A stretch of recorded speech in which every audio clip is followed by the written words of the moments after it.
Bonsoir à tous, bienvenue dans votre émission La Réunion Léla. On commence la semaine en feuilletant des livres d'auteurs réunionnais de qualité.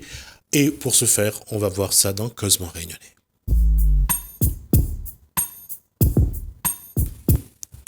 Bonsoir Gaël Guiton. Bonsoir Jismi. Alors, c'est un paradoxe, mais vous aimez, Alors, vous avez été au bled. J'ai passé un petit moment en bled. Ouais. Celle-là, il l'a déjà faite quand je suis venu avec Marie-Danielle, il m'a fait le coup déjà. Oui, j'ai passé quelques moments en bled, oui, avec Alain surtout. Donc, Alain Bled comme invité de Gaël Guiton. Bonsoir Alain Bled. Bonsoir Jimsi. Alors, c'est Jimsi. Non, Jismi. Jismi, Oui, j'ai inversé. Non, c'est pas grave. Il y a des gens qui m'appellent Jimsi, donc avec le temps, je me suis même fait à Jasmine, donc avec le temps, on s'adapte. Alors, on parle de quoi On va parler d'Alain Bled, auteur multifacette, multiplume, comme j'aime le dire, qui a sorti très récemment un livre documentaire pour enfants. Mais je me suis considérée comme une enfant cette fois-ci. Alors juste, donc on va montrer l'ouvrage. Là, j'espère que ça brille pas trop, que les gens peuvent le voir. Donc, les insectes, c'est héros méconnus. Édité chez Orphy, qu'il a donc écrit et illustré avec donc Alain Bled le texte et illustration Michel Lerandreux. Faut pas l'oublier quand même, parce que c'est des très belles illustrations. L'illustrateur, moi je tiens à en parler aussi parce qu'il est pas là. Oui, c'est vrai. Je ne l'ai pas amené et il a fait un gros boulot aussi au niveau des illustrations, Michel. Il a déjà travaillé pour des expositions. Il a fait surtout des oiseaux, les chauves-souris, des choses des îles éparses également. Il a fait pas mal de trucs. Et là, les insectes, pour lui, c'était une nouveauté. Et il s'y est mis. Et vous voyez, les gens sont contents. Alors voilà. Je trouve que ça allège le côté scientifique. Alors pour raconter l'histoire, j'ai voulu le lire avec mon fils parce que moi je suis pas du tout nature et découverte, ça je l'avais déjà dit. Les animaux, la nature, c'est pas mon truc. Donc c'est vrai que je suis partie au départ à reculons et je me suis dit bon, je vais passer un moment avec mon fils. Il s'avère que mon fils, il a 7 ans, il est encore un peu petit pour s'y intéresser, malgré qu'il aime la nature, c'est encore un peu complexe le texte. Mais moi qui ne suis pas habituée à la nature, qui n'aime pas, je me suis prise au jeu, j'ai adoré. Je ne pensais pas le dire. Et voilà, parce que ça m'a permis d'apprécier la nature d'une manière plus ludique, plus sympathique. On reconnaît bien la plume d'Alain Bled, la plume humoristique, où il alerte aussi sur l'écologie aussi, la manière qu'on a de manier la nature. Donc voilà, c'est un documentaire et illustration pour enfants et adultes aussi qui ne sont pas habitués à la nature. Quand j'ai voulu faire un texte justement pas trop scientifique, on évite les noms latins, des trucs compliqués, mais c'est plutôt pour apprendre aux enfants et aux moins jeunes également à mieux trouver les insectes dans la forêt ou même chez eux ou dans leur jardin. Alors deux choses, on va d'abord revenir un petit peu aux années 70-80, les gamins qui jouaient dans les temps ou dans les rivières avec les araignées, avec les... Oui. Ça c'était une période qui n'existe plus. La chasse, les caméléons aussi, qu'on prenait. Bon, maintenant, ça paraîtrait un peu impolitiquement correct de faire ça. Hein, parce que même moi, quand je suis avec un filet à papillons dans la forêt, il y a des gens qui me disent « Oh, mais vous les tuez ?» Donc on les tue pas systématiquement, on les tue uniquement pour des raisons quelquefois scientifiques, quand on espère avoir trouvé une nouvelle espèce ou quelque chose qui peut intéresser la science. Mais justement, j'explique tout ça, j'explique pourquoi il faut respecter la nature, pas tuer pour tuer, et rendre à la nature ce qu'on lui prend. Que ce soit pour les insectes ou pour tout d'ailleurs. Alors juste dire aussi à tous ceux qui sont vraiment des protecteurs de la nature, ceux qui vraiment se battent pour qu'on ne tue ni ne serait-ce qu'une sauterelle, ne serait-ce qu'un escargot, que parfois le geste est malheureux. Malheureusement, ça a des conséquences pour l'insecte, mais parfois... Ça arrive de marcher sur un escargot, ça arrive de se prendre dans les toiles d'une araignée, mais on ne le fait pas exprès. Il n'y a pas une volonté de nuire aux insectes, mais malheureusement parfois... Voilà. Et entre-temps, et puis juste pour dire aussi, chez vous, quand les fourmis arrivent, quand les insectes de nuit sont là, la plupart des gens ne peuvent que sortir la bombe. Voilà, mais ça c'est le problème également, c'est que la bombe, elle tue tout le monde, elle tue tous les insectes et même les caméléons. Le chikungunya a été l'expérience malheureuse qu'on a eue en 2005-2006, où il y avait plus rien dans la forêt de l'étang salé. Voilà, ils ont propagé du BTI et le BTI a tué tous les. Je pense même que c'était une dose plus forte que le BTI d'ailleurs qui a été propagée à un moment donné parce que ils savaient plus quoi faire. Les chiffres étaient tellement importants et le tourisme était menacé que ils ont pris des décisions radicales. Mais je reviens à ça. Alain Bled, qu'est-ce que vous avez voulu dans ce livre, Les insectes, ces héros méconnus? Vous voulez montrer que c'est des compagnons de jeu, c'est des insectes dans la nature, ils sont là pour polliniser, ils sont là pour faire évoluer la nature, ils sont dans cette nature-là. C'est ça qu'il faut voir aujourd'hui. Il y a un équilibre de la nature qu'on n'a pas respecté et on s'en aperçoit dans tous les domaines. Bon, les jeunes commencent à être conscients de ça, mais pas encore toujours, de même que les adultes. Donc il faut leur faire comprendre, leur montrer, je leur montre où trouver les insectes, comment les élever éventuellement. Moi, je sauve des papillons en les élevant moi-même dans un grand terrarium. J'élève les chenilles, sinon les chenilles sont mangées par les guêpes. Alors, vous me direz, c'est la nature, mais j'essaie un peu de rééquilibrer les choses quand il y a trop de guêpes par rapport au nombre de papillons qu'il y a dans mon jardin. Et dans mon jardin, il y a toujours des papillons parce que je mets les plantes hautes qui conviennent aux papillons. Et ça, c'est très facile à faire chez soi, même sur un balcon. Les plantes hautes, c'est quoi comme plante? Alors, par exemple, c'est l'Asclepia pour le petit monarque, comme on l'appelle, ce papillon orange qu'on voit un petit peu partout, qui est sur la photo, là. Mais j'explique tout ça, les principales plantes et les principaux papillons également, qu'on peut trouver dessus, avec les illustrations qui vont avec. D'accord. Il ne l'a pas dit, Alain Bled, mais je crois que le mot qu'il essaye de nous faire connaître, c'est la biodiversité. C'est donc de densifier cette biodiversité, parce que un insecte qui revient, c'est d'autres insectes qui suivent. Oui, et qui sont la plupart pollinisateurs. On parle des abeilles, mais il n'y a pas que les abeilles. La plupart des mouches, même la fameuse mouche bleue, qu'on a beaucoup critiqué, c'est un pollinisateur. Donc c'est très très important de respecter tout ça. Et après, l'équilibre se refait naturellement entre les espèces. Par exemple, la mouche bleue, on l'a critiquée parce qu'elle a éradiqué la vigne marronne, mais en même temps, il y en avait plein pendant un moment. Les agriculteurs étaient paniqués. Oui, elles vont tuer les abeilles. Non, pas du tout. Maintenant, ça s'est rééquilibré. Moins de vignes marronnes, moins de mouches bleues. Je sais pas. Gaël est encore jeune, trop jeune pour peut-être... Pardon. Si vous voulez. Trop jeune peut-être, mais l'époque, on avait quand même des gens qui nous apprenaient c'était quoi une araignée, c'était quoi une abeille, c'était quoi un papillon. Aujourd'hui, connaître un monarque, c'est la télé qui nous l'apprend. Avant, c'était les gens dans le pâturage, dans les champs. C'est ce qui nous apprenait, c'est que c'est la nature. Qu'est-ce que faisait une chenille? Qu'est-ce que faisait le ver de terre? C'est à la télé, dans un dessin animé, que j'ai appris que le ver de terre permettait à la terre de respirer. Et pourquoi d'ailleurs j'ai baptisé le livre Les insectes, c'est héros méconnus. Ouais. En fait, on devait baptiser c'est les super-héros ou les super exploits des insectes, mais le titre était déjà pris en métropole. Bon, donc on a mis les héros. On voulait insister sur ce côté héroïque pour encourager les enfants à leur dire écoutez, les insectes, mais c'est comme Iron Man, c'est comme Superman, ils font des trucs incroyables. Et il faut le voir, il faut l'observer pour le voir. Et voilà, c'est l'encouragement à observer la nature et à la respecter. Et une chose encore que j'ai eu l'occasion, de par ma profession, de faire, les fameuses andettes de la Réunion, qu'adore Gaël. Là, vous m'avez perdu. Alors, ces andettes qu'on trouve souvent dans les bois, les gens ne se rendent pas compte que parfois, ces chenilles, ces andettes, ces larves ces larves à quel point ils sont riches en protéines. Oui. Elles sont riches en protéines. Elles apportent que de bonnes choses au corps.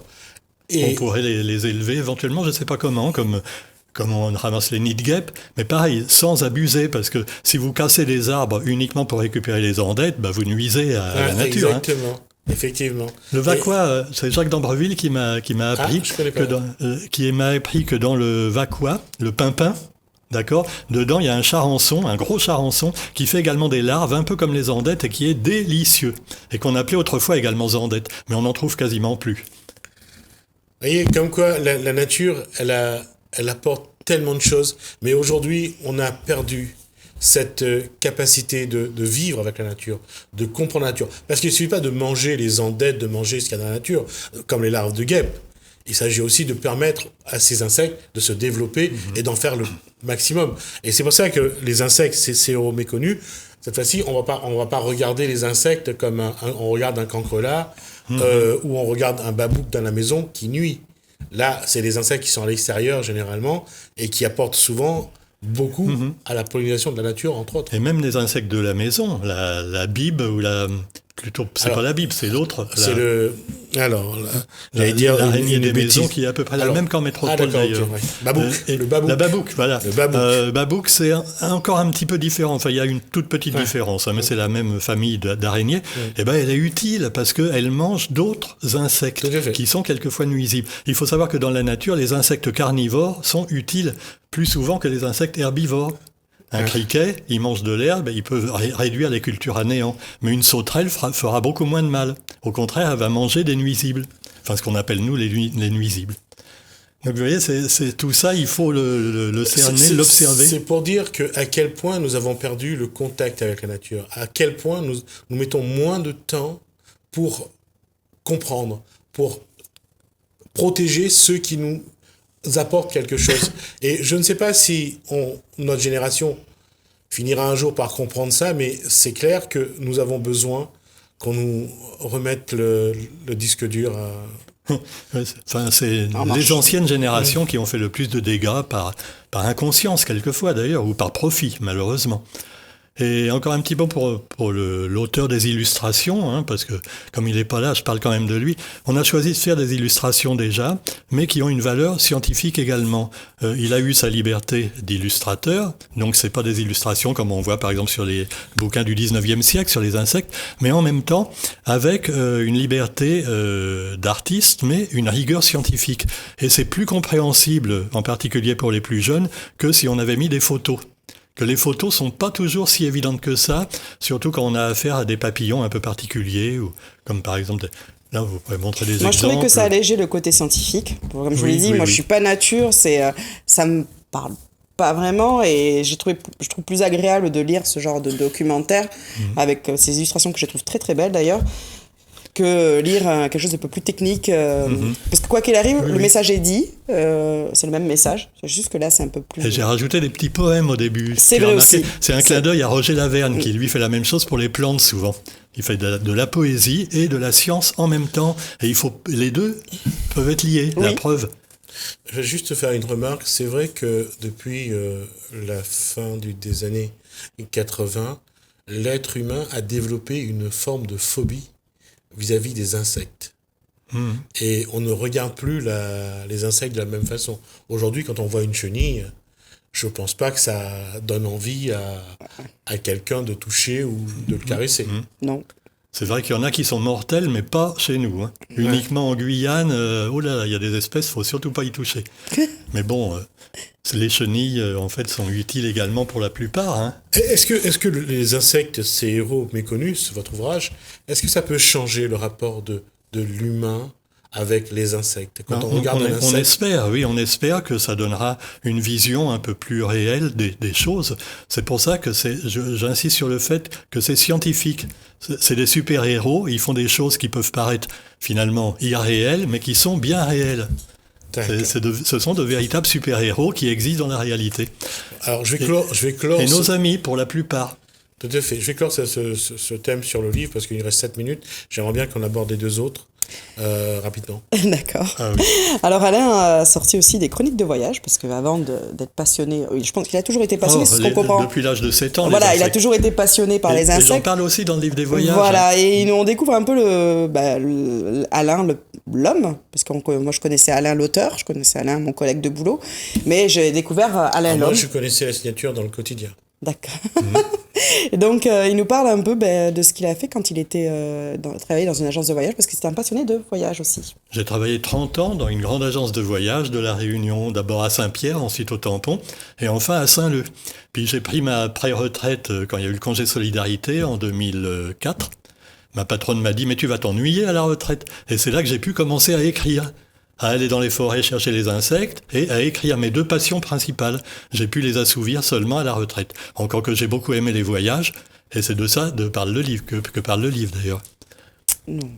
Et l'autre livre ? Un roman fantasy. C'est pour ça que je disais que Alain est un auteur multiplume, parce que c'est trois, on va dire, genres différents, même si on reconnaît la patte d'Alain, parce que ce soit là ou là, moi j'ai reconnu sa patte avec ses discours. Et les suivants seront différents aussi, je peux te dire. Je change de genre à chaque fois, sinon je m'ennuie. Je fais pas de suite. Hein. Non, mais on reconnaît la patte. Parce qu'il y a des fois, il a des petites phrases qui passent, on se dit, ouh, ça c'est Alain. Et Le Royaume de Meaux, donc un roman fantasy, qu'il a écrit aussi. Ça, j'ai eu l'occasion de le recevoir, je crois. Oui, avec l'éditrice Marie-Danielle Mercat, La Plume et le Parchemin. Voilà. Alors c'est mon petit Game of Thrones à moi, on va dire. Et voilà, c'est... Alors, on va juste rappeler les personnages d'abord. Ben c'est 4 héros venus de plusieurs continents différents, dans un monde imaginaire, mais qui pourrait être le nôtre. Et ils sont à la quête, en quête de la vérité sur leur planète. En fait, c'est un peu la Terre retransposée dans un monde imaginaire. Un peu comme on peut dire, les sentiments humains sont les mêmes, hein, dans Game of Thrones, dans Le Seigneur des Anneaux. C'est un peu ce genre de littérature-là.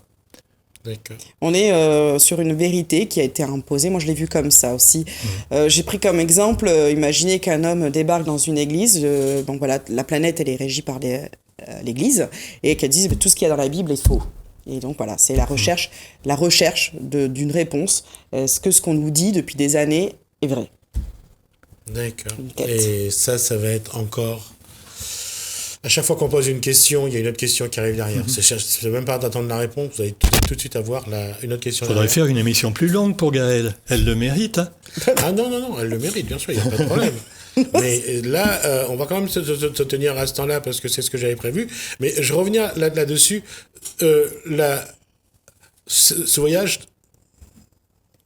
j'allais dire, à travers le regard des enfants, dans un autre monde, c'est un questionnement aussi sur ce que peut devenir notre monde, je suppose. Le gros point, c'est que j'ai fait ce livre en me disant, tiens, j'ai fait plein de types de voyages différents. En agence voyage organisé, tout seul avec un sac à dos, en hippie.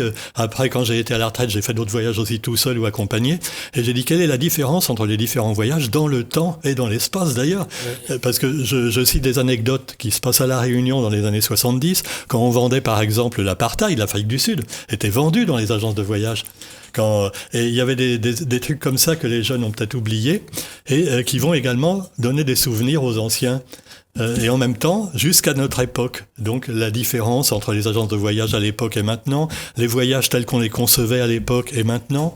Donc tout ça, et puis des conseils aux voyageurs. Alors c'est très riche là-dessus, même si c'est à travers des souvenirs personnels, j'englobe un peu quelque chose d'universel. On parle aussi des touristes. Ah oui, moucatage de certains touristes. Voilà. J'ai accompagné des groupes et alors c'est pas triste. Hein. C'est ce que j'ai cru comprendre. C'est même honteux quelquefois. Il y a des gens qui se conduisent très mal en voyage et là il faut les moucater à mort. Hein. J'ai vengé mes collègues d'ailleurs qui ont accompagné des groupes comme moi. Là, je venge mes collègues agents de voyage. Et puis il y a une chose que moi je voulais surtout vous dire, c'est que d'une façon ou d'une autre, que l'histoire soit écrite comme dans Le Royaume de Meaux, où c'est de la fiction, on a souvent cette impression de ne pas vivre dans la vie. Mais pourtant, et par rapport à ce que vient de dire Alain Bled, nous vivons l'histoire à chaque moment. Pour ceux qui ont connu l'apartheid des années 70, c'est quand même une grande histoire, je veux dire, avec Mandela. Et pour ceux qui ont connu l'apartheid, ceux qui ont été en Afrique du Sud, je veux dire, chaque individu vit l'histoire du monde. Et ça, c'est dommage que vous ne gardez pas cette impression-là. Vous n'avez pas l'impression d'appartenir à ce monde, parfois. Ce monde, à l'époque, on vivait dans le monde, au côté obscur de la force, on va dire, d'accord ? Nous, on invitait des beaux blonds qui représentaient l'Afrique du Sud. Et l'Afrique du Sud, à l'époque, leur slogan touristique, devinez ce que c'était ? Je vous écoute. Le monde en un seul pays. Il fallait être culotté pour sortir ça. Hein. Oui. Bon, et ben voilà. Quelques millions de Et c'était même le premier voyage que j'ai fait en Afrique du Sud, j'en parle là-dedans. En 77, on était quasiment pas séparés dans le bus, mais le guide nous avait une manière vraiment peu objective de décrire les choses. Et après, quand on est revenu, quand Mandela est arrivé au pouvoir, ça a changé, mais il y avait toujours cette rancœur de certains qui disaient oui maintenant. J'y étais en 94, l'année ensuite de la fin de l'apartheid. Donc on sait ce que ça peut être. En tout cas, merci Alain Bled d'avoir partagé ce moment-là. Merci à vous de nous inviter. Avec nous. Merci également à Gaël Guiton qui à chaque fois nous fait vivre des belles choses. En tout cas, merci Gaël. Merci à vous. On va nous faire deux choses. D'abord, il y a eu le jubilé d'un pasteur d'une église protestante de Madagascar qui séjourne à La Réunion depuis maintenant une bonne vingtaine d'années. C'était donc Josua Rakoto, et je vous dirai par la suite pour éviter de dire des bêtises. Donc, on va regarder une première vidéo. Demain, il y aura une autre. On va voir un petit peu comment ça s'est passé. En tout cas, c'est quelque chose qui valait la peine d'être là. Il fallait être là pour voir ça et c'était un grand moment partagé avec nos frères de malgaches de La Réunion. On va ensuite regarder le Kosaïdi. On se retrouve juste après.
Que c'est la providence divine qui nous conduit, les uns et les autres.